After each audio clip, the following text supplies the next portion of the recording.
foremost, would like to thank all our veterans and people who served in the armed forces. Today was a special day for them, and certainly the great fans and crowd we had throughout the entire season at home. Going 6-1. Really appreciative of everything the people in the armed forces do for us, and certainly our fans for making this one of, if not the best environment in all of college football. I thought the kids responded well. I thought we played a complete game. I thought we executed at a high level in all three phases. Talked about creating explosive plays and converting on third down offensively. We were able to do that. Talked about stopping the run, making them one-dimensional, eliminating explosive plays on the defensive end and playing great in the red zone. We were able to check that box. And I talked about making a game-changing play on special teams and creating a positive field position for the offense, and we were able to do that as well on our punt coverage team. So excited about the win, and most importantly, for the senior class, their final game at Davis Wade Stadium. I know there were a lot of emotions, and for them to cap it off with a performance like this against an SEC team, couldn't be more happy for those guys for everything that they've done for me personally this year in the transition, and certainly over their 4 to 5 years here at Mississippi State. So hats go off to them. Questions? We'll get a mic to you. Let's start with David in the back. Right. Joe over here. Late in the game, I think Nick was shaking up running the ball. He came out for a play, and then his first play back, he throws a touchdown pass. I mean, did you think that kind of, in some way, kind of a microcosm embodied his toughness and everything he's done? I like that word. Yes, absolutely representative of Nick's competitiveness and style of play, and he's a guy that's going to play 100% of the time, and like I said, him and the senior class, he's just sound cliche. He's got a bulldog spirit and a bulldog toughness to him, and I think that shows up, every single game that he's between the white lines. Robbie to the left. Hey Joe, Jonathan Abram continues to just fly all over the field, and seemed like he really kind of was at home in that star position playing there. What kind of impact does somebody like that have on a defense, especially with the kind of the attacking style that Coach Sheed likes to run? The first thing is I don't think you have to have a C on your chest to be a captain or a leader. And Jonathan's not a captain. He's not on our leadership council, but he's one of the best leaders on our football team, by example and emotionally. And I think he wears his emotions on his sleeves in a very good way. And I don't know that there's a guy on our team that enjoys the process more than him. He loves practice as much as he loves games, and what you see on Saturdays, what you see during the week. And for him to come out this year and kind of build off of what he's done in the past, and move to the star position when he really had to play it, I think speaks volumes of his football IQ, kind of acumen, and his competitiveness, and certainly he's been very productive all year. Steve in the front. Coach, 2 questions. Can we get an update on Colin Hill, and then how would you characterize Eris Wiggum's performance today? Excuse me. Yeah, Colin's continue to be, day to day with a lower body. I don't think we rushed him back at any point, but we want to make sure the next time that he comes back that he's 100% healthy and ready to go. So I don't want to say we're being conservative, but we want to make sure when he gets back, he's back. And then Aries, I think he had 104 yards. Ran the ball hard, ran behind his pads, and he and Nick and Dealey got in there. I thought they did a great job. I think we ran for almost 300 yards. So Aries is a proven commodity, productive player at this level, and next man in, responded with his opportunity this week. Brett? To follow up on Aries, what makes him such a good in-between the tackles runner? He hit the right seam, made several good choices in there. What makes him good at that? I think, 1, his physicality and his strength. I'd say 2, his patience, particularly with inside zone schemes, allowing the blocks to develop and then reading them. And then once he makes a decision to hit it, he gets downhill very quickly, and he's not a guy that he falls forward all the time. He's not a guy that one hit's going to bring him down. So I think physicality, toughness, patience, all those things. To go back to the sequence where Nick got shaken up a little bit, Yes.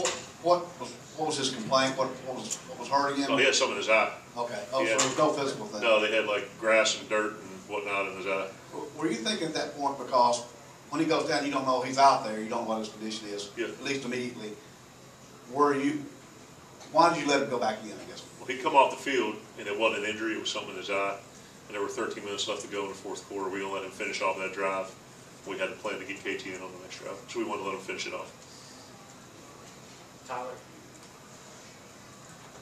You guys got the running backs involved pretty early today. How much did that help in Nick? I mean, he went 9 of 14 passes, so that's pretty efficient. How much did the running game allow him to do that? Yeah, I think, you know, when we're operating at our highest level offensively, it's built off of the run. So when we run the ball successfully, you know, generally speaking, it forces people to commit numbers to the box by support or by pressure, and that gives you one-on-ones on the outside. And like I said, when we've been playing well offensively, and teams commit people to stop the run, we've been able to take advantage of the opportunities on the outside, and that happened today. It looked like Nick's passing off the RPO was probably better than it had been all season. Was that also due to what the running game was doing, or was that just Nick sort of in a rhythm today? Yeah, I think he was in a rhythm.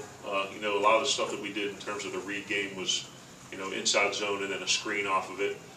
You know, most of the other stuff was true play action or some drop back pass stuff. And he did a good job directing the protection to pick up pressures and, you know, threw the ball well downfield, particularly in the second half. So I thought it was a pretty complete game for him. Brett? There have been times this year where the targets have been pretty concentrated to one or two wide receivers. That wasn't the case today. I mean, Osiris had 5, but nobody else had more than 3. I mean, why do you think the wealth was spread today?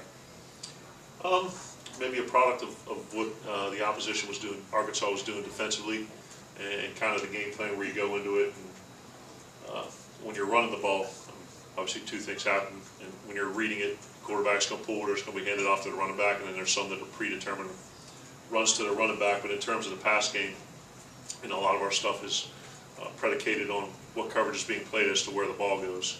And I think we made a concerted effort this week in the game plan to make sure in each formation there were opportunities for the Z, the H, the Y, and the X to make plays. And I think our tight ends contributed pretty well today also. Tyler, then Steve. I know you guys usually like to sort of take the rest of Saturday to think about what you guys did today and not look ahead, but obviously it's a short week and a pretty big opponent. When do you guys start looking ahead to that? Tomorrow morning. So in terms of football days, I guess as it were, you don't get a football Sunday. So tomorrow we'll come in as a staff at 7 a.m., watch this game, and then get immediately on to Ole Miss game plan, and we'll do that throughout the day. We'll have a team meeting with the kids, and then they'll have the film graded. They'll watch that on their own to allow us to you know, formulate our game plan. Then Monday will be a Tuesday, Tuesday would be a Wednesday, and then Wednesday will be a combination Thursday, Friday. So it definitely gets thrown in the microwave there. It's a quick week. Anything else? Slim? Speaking of that, I don't know, have you had, in your coaching experience, those kind of short turnarounds before? Oh, goodness, yes. I was in the MAC for 4 years.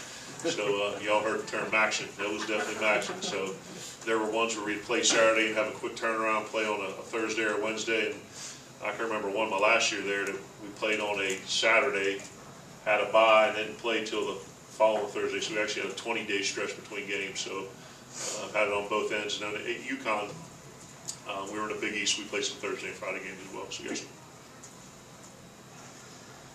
There's no official record for fewest touchdowns on the home field, but this defense just gave up 3 all season in 7 games. Even at this stage in the first year, does just keep coming up with ways to surprise you at just how consistent they are? Yeah, and I think, you know, a couple things. You know, Coach Hoop and his staff do an excellent job putting a game plan in place. It allows our kids to, you know, play fast, play with confidence, and play with physicality. And you know, the way these kids practice, I mean, it's you know, it's something to watch. You turn the film on during the week, and it looks like a game. I mean, they're going 100% of the time. And you know, as a staff, philosophically, we always talk about practice habits being game realities. And you know, what they do during the week shows up on the film, or shows up on the field on Saturday. So certainly, you know, they've you know, done an unbelievable job the entire season. All right, we'll have players shortly. Thank you, guys.